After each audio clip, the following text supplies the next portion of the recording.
Kita banyak memperhatikan, ada orang luar biasa, komitmen menjaga salat. Tapi tidak pernah salat yang tumanina. Faham kan tumanina? Tidak pernah salat yang tumanina. Selalu buru-buru. Seolah-olah ada yang kita melihat salatnya seperti ada orang yang kejar dia. Cuba kita lihat. Di luar 23 rakaat 7 menit itu di luar. Itu di luar kemampuan manusia. 23 rakaat 7 menit. Ada orang, saya mendengar ada seorang teman saya, seorang ustaz yang membahas masalah itu. Ini salat apa ini? Saya bilang, ustaz, antum salah faham. Ini bukan salat, ustaz. Ini olahraga.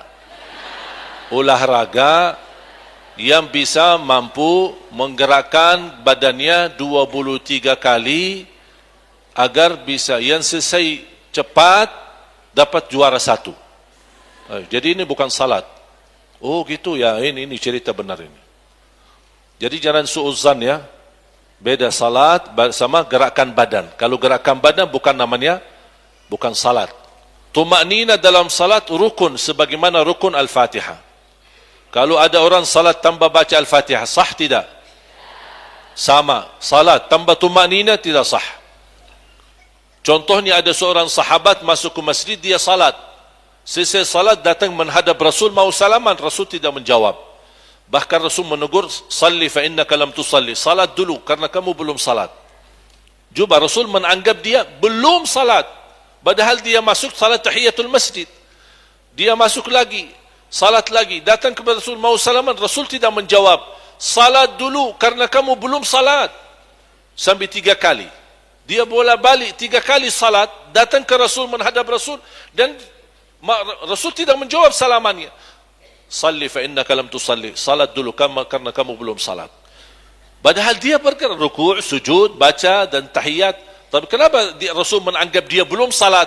Karena tidak membawa tumanina, ketenangan dalam salat. Tumanina maksudnya apa? Menggerakkannya pelan-pelan, membaca dengan khusyuk, rukuknya dengan khusyuk, terbawa kemudian. Dan subhanallah kalau kita perhatikan, sering saya mendengar ada seminar belajar salat khusyuk. Ada perintah untuk salat yang khusyuk. Saya sekarang memberikan jawabannya. Tidak ada di dalam Al-Quran perintah untuk salat khusyuk. Sekali lagi saya ulang. Tidak ada di dalam Al-Quran atau hadis perintah untuk menggerakkan salat khusyuk. Tidak ada. Terus salat khusyuk yang kita baca dalam Al-Quran itu apa? Itu sifat hamba-hamba yang melaksanakan salat khusyuk. Bukan perintah. Terus bagaimana kita bisa menghadirkan, mendatangkan khusyuk?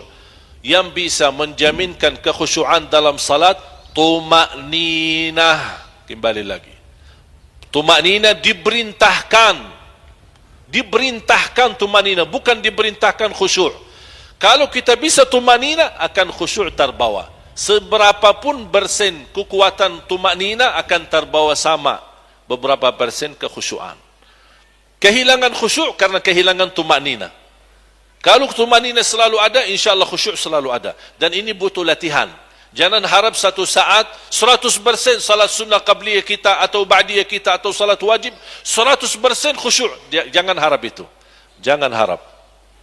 Ada seorang tabi'in berkata, aku melatih diri untuk salat yang khusyuk 20 tahun. Latihan, mujahadah. Terus bekerja keras 20 tahun. Baru aku 20 tahun kemudian menikmati salat. Berarti jamaah sekalian, kita butuh waktu. Saya tidak mau berkata supaya ibu-ibu jangan putus asa. Ya, 20 tahun terus gimana ini? Apalagi yang sudah tua-tua gimana? 20 tahun lagi masih ada ya.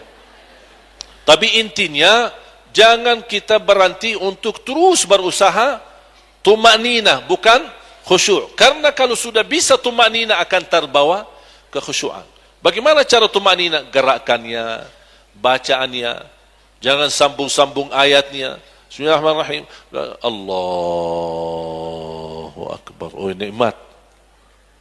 Jangan terlalu panjang. Allah.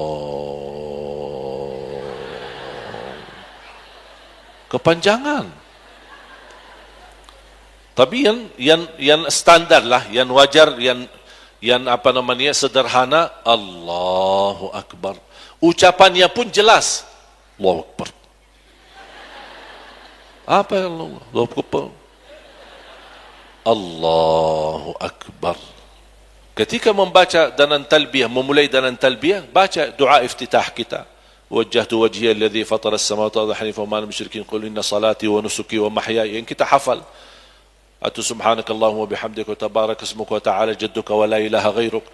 Atau doa yang saya suka, Allahumma ba'id baini wa baina khataaya kama ba'adta baina al-masyriq wal maghrib. Allahumma naqqini min khataaya kama yanqa ath-thawbu al-abyadu min ad-danas. Allahumma ighsilni min khataaya bil ma'i thalji wal barad.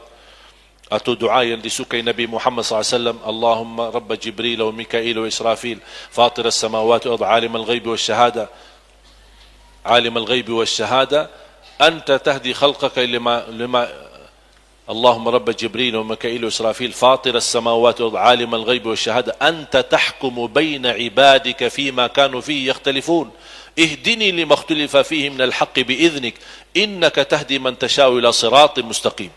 Ini saya paling suka doa ini khususnya di waktu malam. Seperti tahajud atau witir. Karena Rasulullah SAW suka membaca doa ini. Dan memang agak panjang sedikit. Tapi Bapak Ibu, kalau antum baca melalui buku-buku zikir-zikir sehari-hari, pagi dan petang atau pagi dan sore, insyaAllah kalau kita rutin mengamalkannya, walaupun kita awal-awalnya megang bukunya, tapi lama-kelamaan insyaAllah hafal. Dari mana saya bisa hafal? Saya tidak lahir dari perut ibu saya hafiz. Tapi karena sering mengamalkan, sering dibacakan, sering dibelajari, alhamdulillah lama-lama kelamaan hafal. Kita sering melihat banyak jamaah hafal Yasin. Kenapa kok bisa jamaah hafal Yasin? Walaupun ibu sudah 90 tahun. Saya pernah lihat ada seorang ibu di kampung usia 90 tahun, tapi hafal Yasin luar biasa. Tanya, pernah enggak belajar? Dia bilang enggak, cuma ikut Yasinan, lama kelamaan hafal. Ya 90, berarti sudah 40-50 tahun ikut Yasinan. Kalau sudah 50-40 tahun ikut Yasinan tapi tidak hafal, oh berarti harus periksa otaknya. Karena subhanallah, kebiasaan otak ini, apapun yang sering ulang berkali-kali, pasti hafal. Saya kenal ada jamaah, ketika dia megang menghafal atau membaca suratul kahfi setiap malam Jumat dan hari Jumat, alhamdulillah dalam 6 bulan sudah hafal. Tapi dia komitmen setiap malam Jumat. Kalau tidak sempat malam harinya, dia di hari Jumat. Dia baca terus. Baca pertama dengan pandangan tilawah. Terus kadang-kadang dia menggunakan handphone untuk simak, dengar tilawahnya. 6 bulan hafaz suratul kahfi. Dan ini sesuatu kemudahan yang diberikan oleh Allah SWT. Wat-tikrar yu'allimu syuttar. Ada sebuah kata, menulangi berkali-kali akan memberikan banyak pelajaran dan mudah untuk menghafalnya.